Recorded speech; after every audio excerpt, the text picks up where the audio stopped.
Cham, nakita mo yung balita?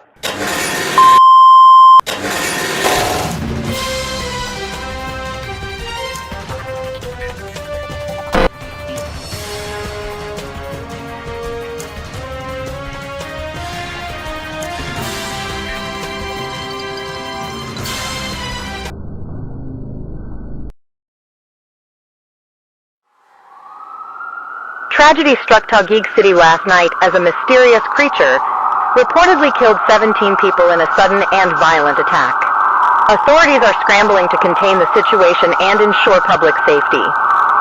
Witnesses described a scene of chaos as the anomaly escaped its confinement late last night and began attacking residents in the surrounding neighborhood.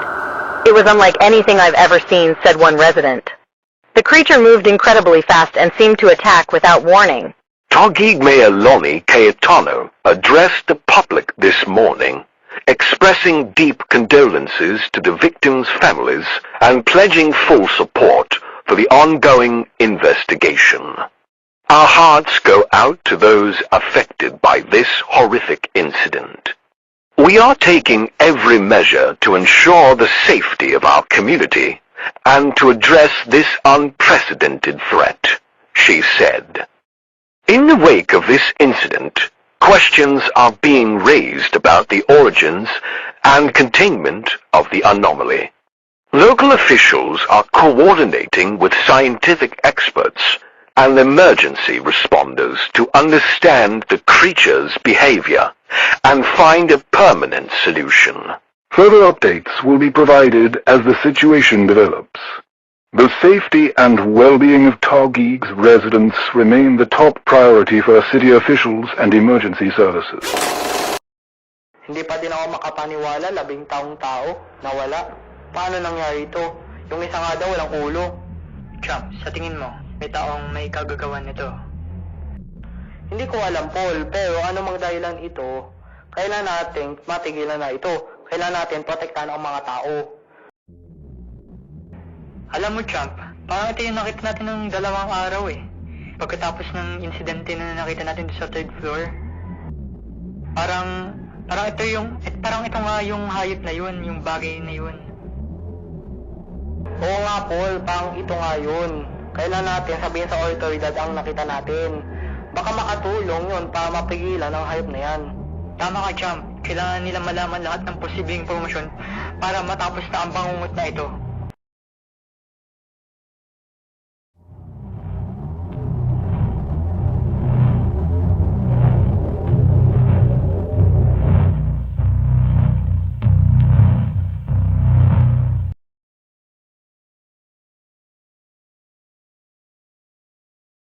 Paul, may balita ka na ba kay Simon?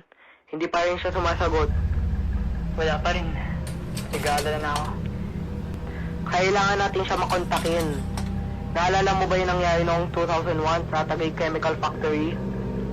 Oo, yung pagsabog, sobrang daming namatay at nasaktan. Ngayon, parang ganun ulit dahil sa halimaw na yun. Parang bumalik na yung bangungot. Pero ngayon, mas nakakatakot dahil sa nilalang na ito. Para mga aswang manananggal sa mga alamat natin. Oo, para nakatotoo ang mga kwento ng lolo't lola natin. Pero mas nakakatakot sa realidad. Kailangan natin maging matatag. Hanapin natin si Simon or matawagan natin siya. Basta makontak lang siya.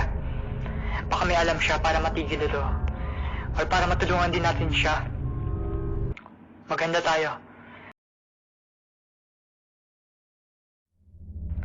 Unang kailangan natin gawin ay ikabit ang mga kamera. Kailangan natin makita ang bawat agulo ng bahay, lalo na sa ikatlong palapag kung saan huling nakitang aswang.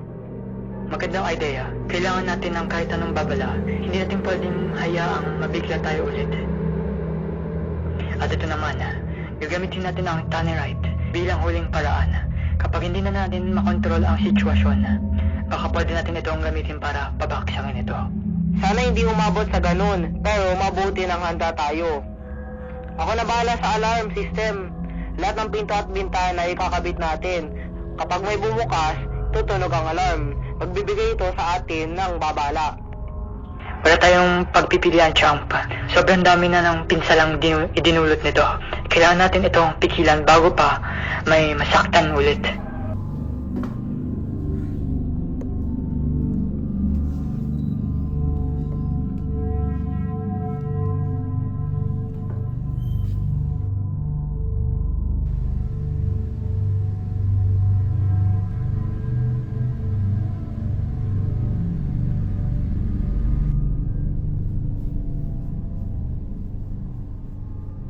Okay, nakalagay na ang mga kamera.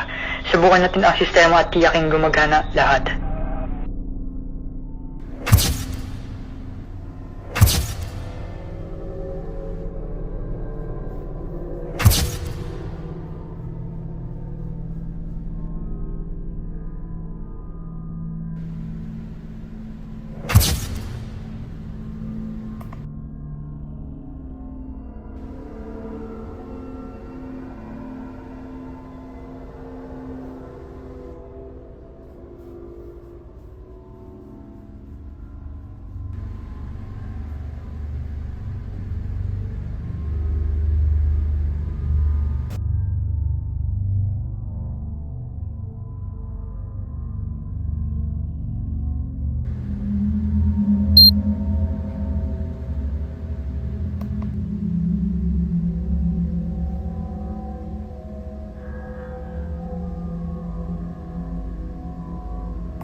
Cham! Ang alarm! Gumising ka!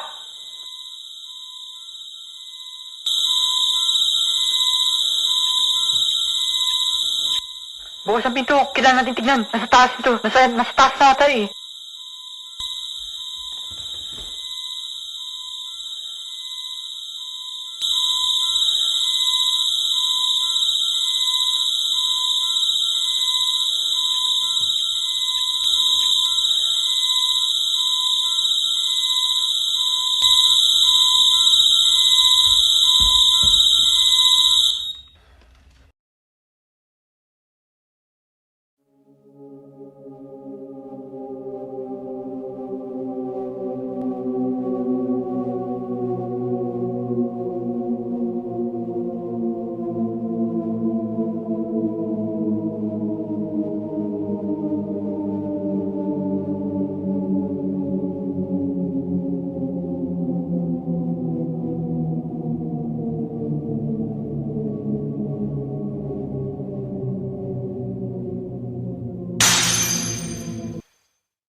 kita ito.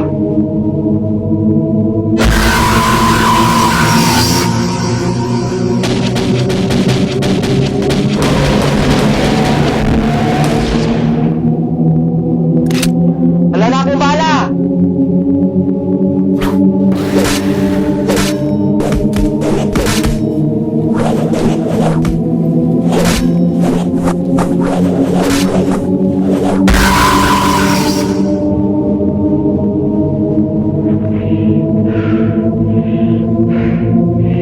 Hayop ka!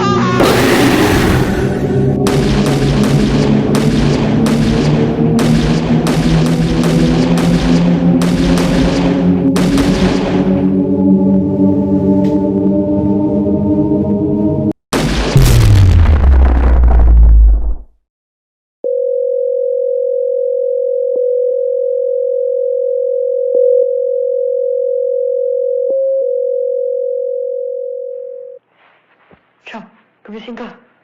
Nawala. Nawala na. Ay. Baliw.